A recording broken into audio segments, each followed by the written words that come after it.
আপনারা দেখছেন একুশে টেলিভিশন।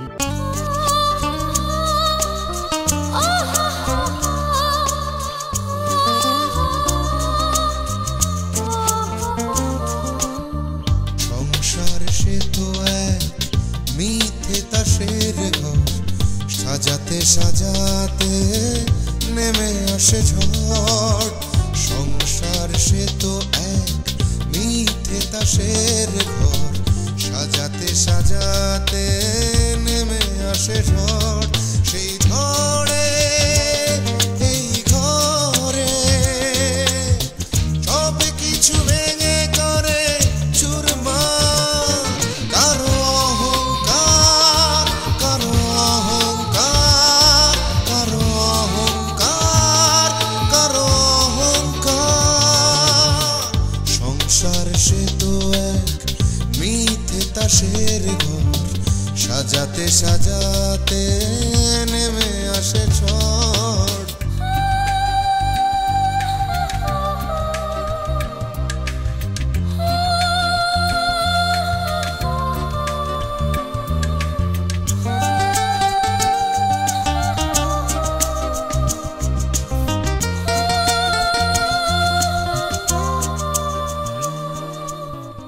হয়তো দু চোখ স্বপ্ন রঙিন হয়, এ শুধু ক্ষণিকের অনন্তকাল নয়।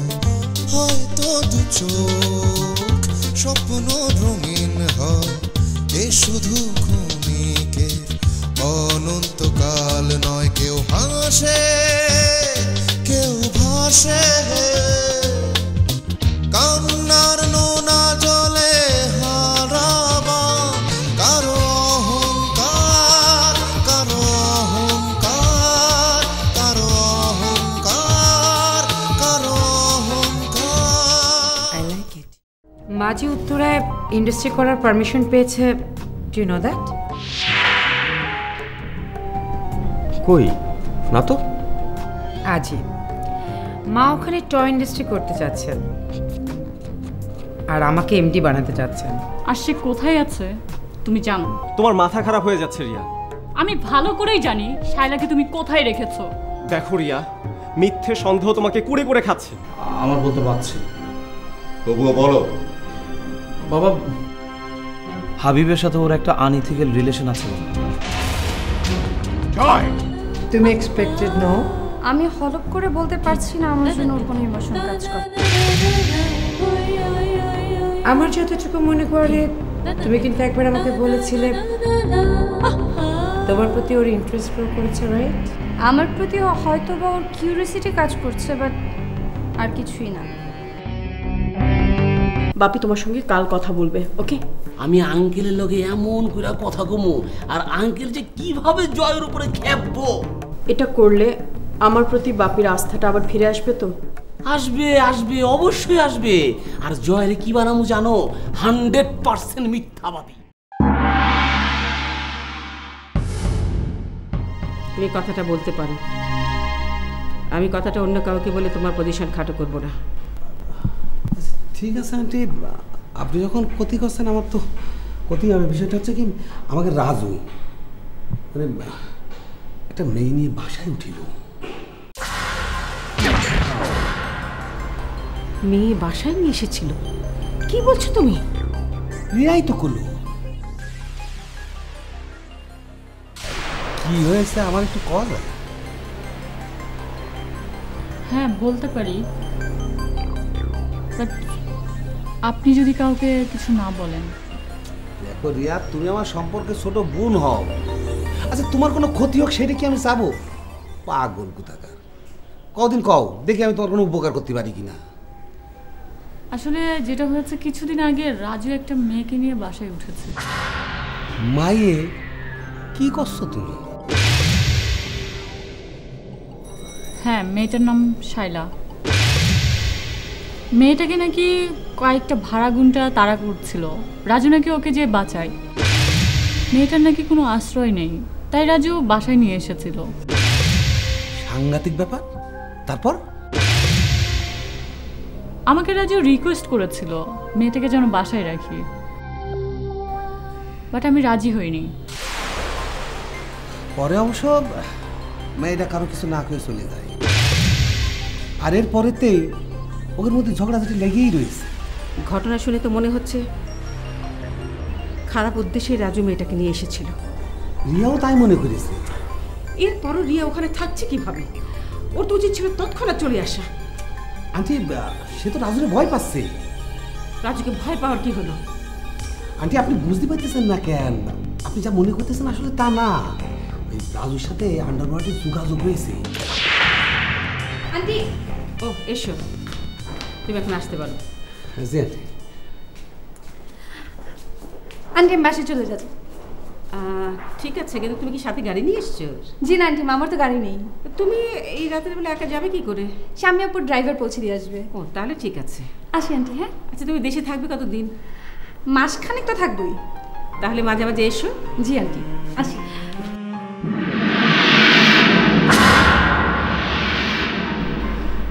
আসি আন্টি। এসো।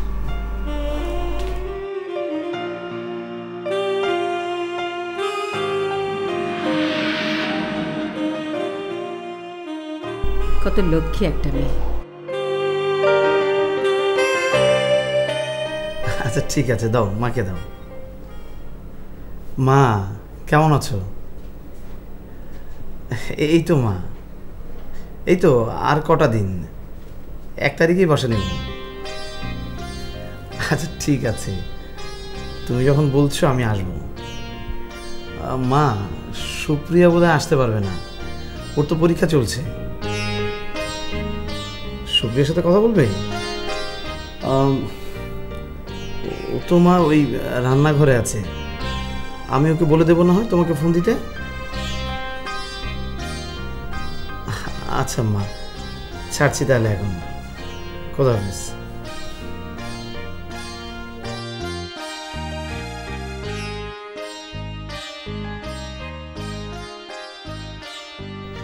সুপ্রিয়ার জন্য বাবা মার সাথে মিথ্যে কথা বলতে হচ্ছে না, এইভাবে চলতে পারে না।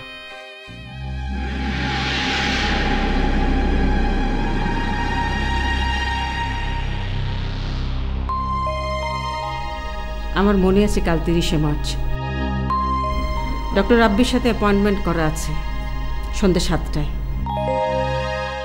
তোমাকে কালই ডিসিশন দেব।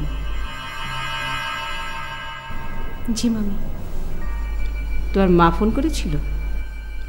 জি, একটু আগেই ফোন করেছিল। কি বলল? 30শে মার্চের কথা মনে করিয়ে দিল। আর কিছু বলেনি? বলেছে ডিসিশন যদি নেগেটিভ হয় তাহলে আমি যেন কালকে অস্ট্রেলিয়া ফিরে যাই। তোমার মামার সাথে এই ব্যাপারে কোনো কথা হয়েছে? মামা আপনার ডিসিশনের উপরেই নির্ভর করছে। তোমার মামা বুঝতে পেরেছেন আমি তোমার বিপক্ষে নই। বিজ্ঞান, আনডিনায়েবল লজিক, একে আমরা অস্বীকার করতে পারি না।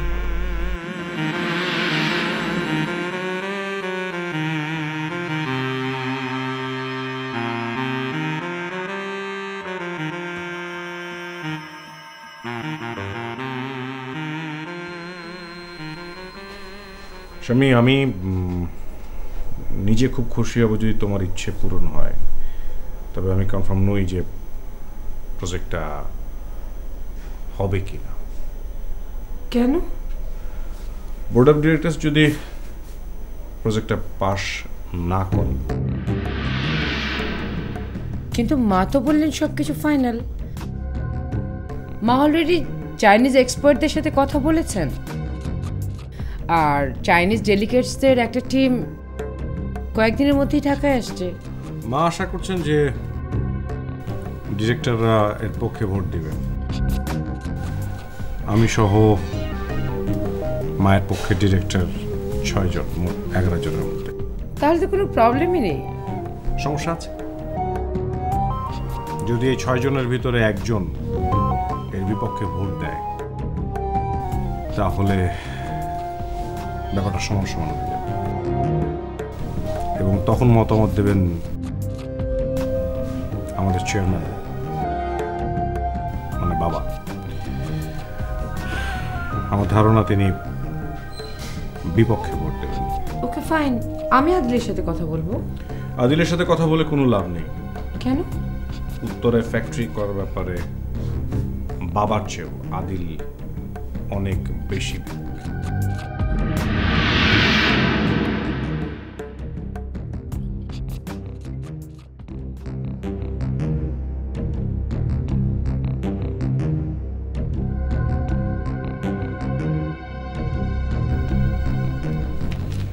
বাবা,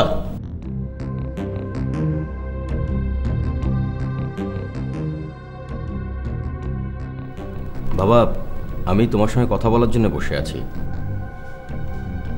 তোর মার টয় ইন্ডাস্ট্রি নিয়ে কথা বলবি, এই তো? হ্যাঁ বাবা। বাবা, পরিবেশ অধিদপ্তরের পারমিশনটা কি জেনুইন? পলিটিক্যাল প্রেসারে পরিবেশ অধিদপ্তর পারমিশন দিতে বাধ্য হয়েছে। কিন্তু গভর্নমেন্ট চেঞ্জ হলে পারমিশনটা বাদ হয়ে যেতে পারে বাবা। হতে পারে, কি হবে? পারমিশনটা বড় কথা নয়, কিন্তু সোশ্যাল রিয়াকশনটাই বড় হয়ে দাঁড়াতে পারে। কি রিয়াকশন হতে পারে সেটা মাকে আমি বলেছি বাবা, কিন্তু মা কিছুতেই বুঝতে চাচ্ছে না। মা ইন্ডাস্ট্রি করবেই। তোর মা আগে চেষ্টা করে পারেনি তো, তাই জেদটা রয়ে গেছে। মাকে স্টপ করা যায় না বাবা? তোর মা কোম্পানির এমডি, তাকে একমাত্র নিরস্ত করতে পারে বোর্ড অফ ডিরেক্টরস। তো ডিরেক্টররা তোমার কথা শুনবে না? সবাই যে শুনবে তা তো নয়।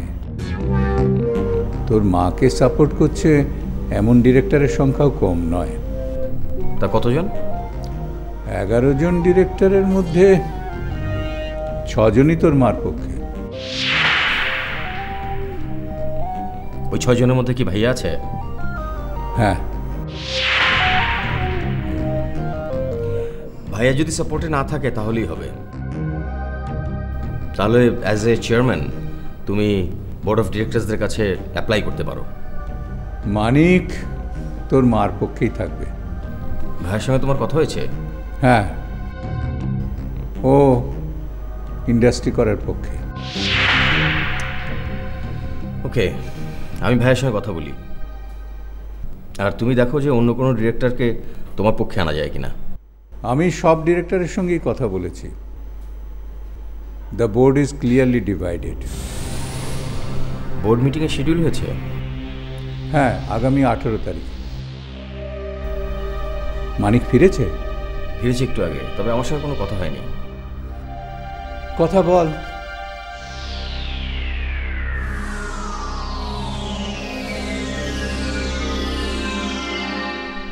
Don't worry about it. Of course, I'll take care about it. Okay? Okay, রাখছি।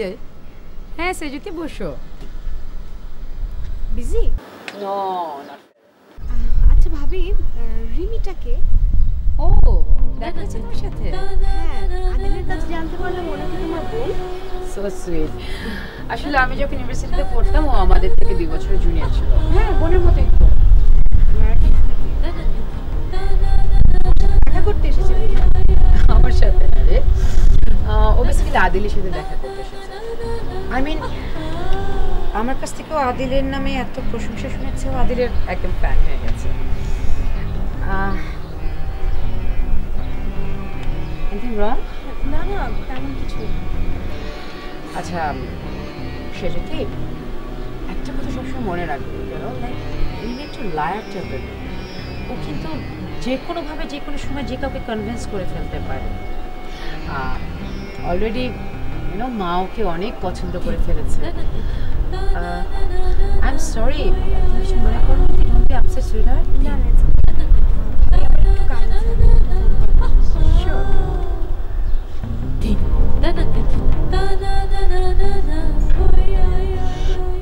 I like it.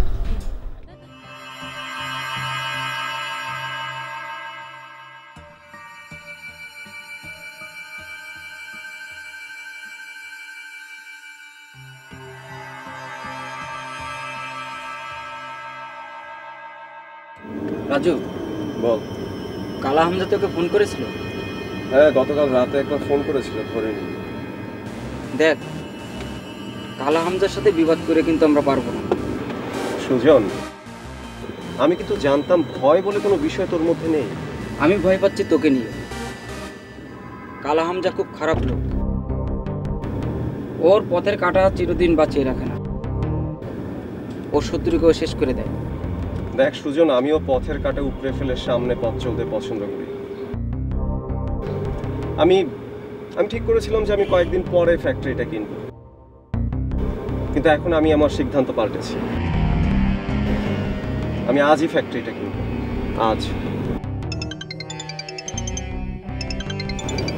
R phone কালা হামজা? দেখে নি না, আননোন নাম্বার। দাঁড়া, গাড়িটা পার্ক করে করি।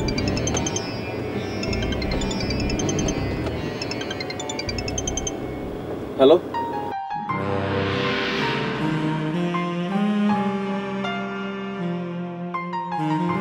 আমি শায়লা বলছি। শালা তুমি কোথায়? তুমি? আমি গুলশানে একটা ফোন ফ্যাক্সের দোকান থেকে ফোন করেছি। গুলশানে? গুলশানে কোথায়? 1 নম্বরে না 2 নম্বরে?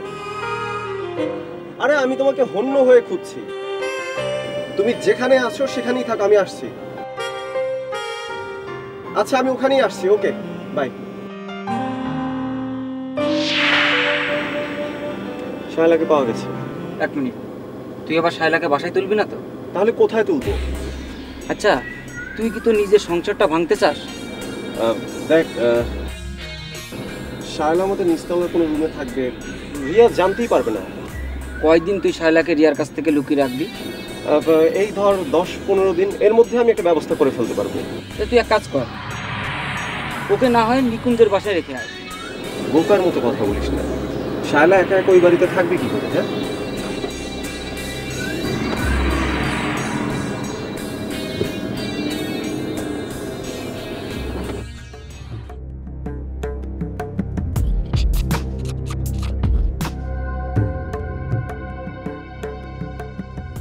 তুই 50,000 টাকা খরচ করলি কেন? 4 মাসের ঘর ভাড়া দিলাম 30,000 টাকা, বাজার সদাই করলাম, এই যে ঘোরাঘুরি দৌড়াদৌড়ি করলাম, টাকা খরচ হয় না? তোরে টাকাটা আমি আলাদা করে রাখতে কইছিলাম যে কাজটা শেষ না হওয়া পর্যন্ত তুই 1 টাকাও খরচ করবি না। তুই আবার কিন্তু কথাও দিছিলি, কিন্তু তুই কথা রাখোস নাই। শোন, কথায় আছে না, প্রয়োজন কোনো নিষেধ মানে না। আরে রাখ তোর নীতি কথা। এখন টাকাটা ফেরত দেবি কেমনে এই চিন্তা কর। কেমনে কমু? তুই টাকা খরচ করছিস, তুই দিবি, আমি কিচ্ছু জানি না। এটা তুই কি কইলি? আমরা দুজন এক লগে থাই, তাহলে সংসারের যে খরচ এর অর্ধেক তুই দিবি না? এটা তুই কেমনে কি কথা কইলি? তুই অন্যায় তো করছিস, তোর আমি 100 বার মানা করছি যদি কামটা নিস না, কামটা খুব রিস্কি। তুই কিন্তু মারাত্মক অন্যায় করছিস। আচ্ছা, বাড়ি ভাড়া না দিলে কি হইতো? বাড়ি এলাম আমাকে বাড়িতে বাইর করে দিত, এই তো ফুটপাতে ঘুমাইতাম। কিন্তু এখন কি হয়েছে? এখন জীবনটা লয়ে পুরোপুরি ওইটা আটানি। শোন, তোর লগের আমি নাই, যা।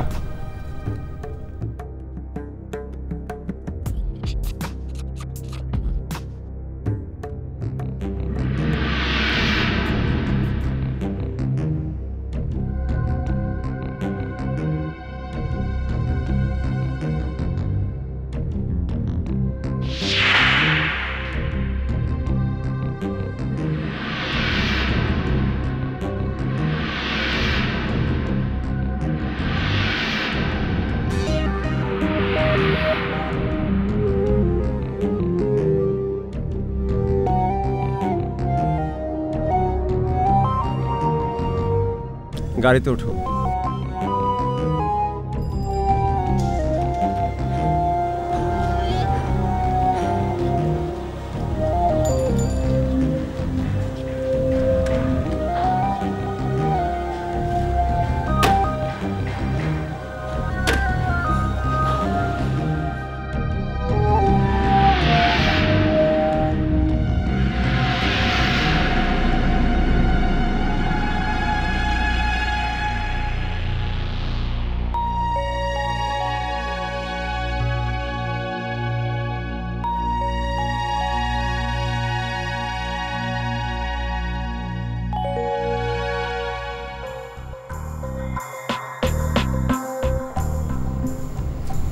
মানতেছি সব দোষ আমার, তুই আমার বন্ধু না?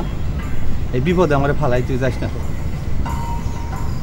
দেখ আমার কিছু করার নেই।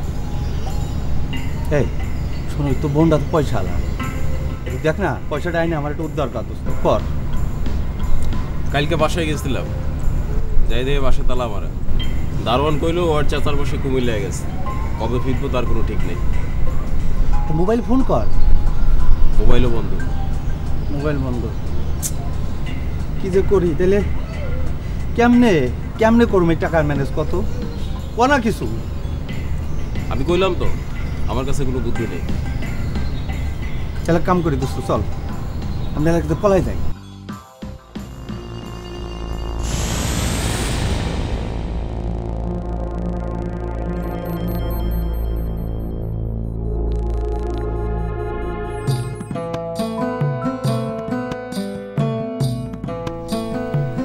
সুজন বল, রিয়া কোথায় আছে, কি করছে একটু দেখে আয়। আর সদরুল ভাই নিচে আছে কিনা সেটাও দেখে আয়।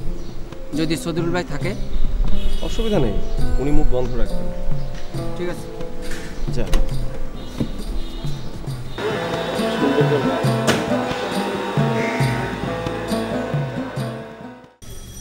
আচ্ছা এবার তুমি বলো, তুমি সেদিন আমাকে না বলে চলে গেলে কেন? আপনার ওয়াইফ ওই দিন যা যা বলেছিল আমি সব শুনেছি।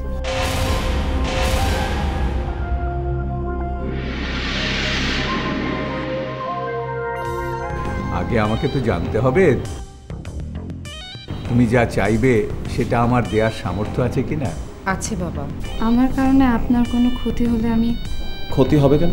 আপনার ওয়াইফ যদি আমাকে দেখে ফেলে তাহলে তো আপনার সংসার ভেঙে যাবে।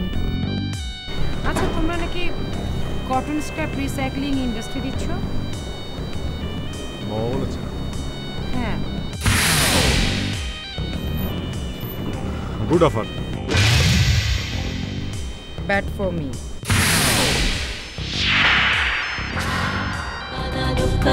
da da da da da da da da da da da da da da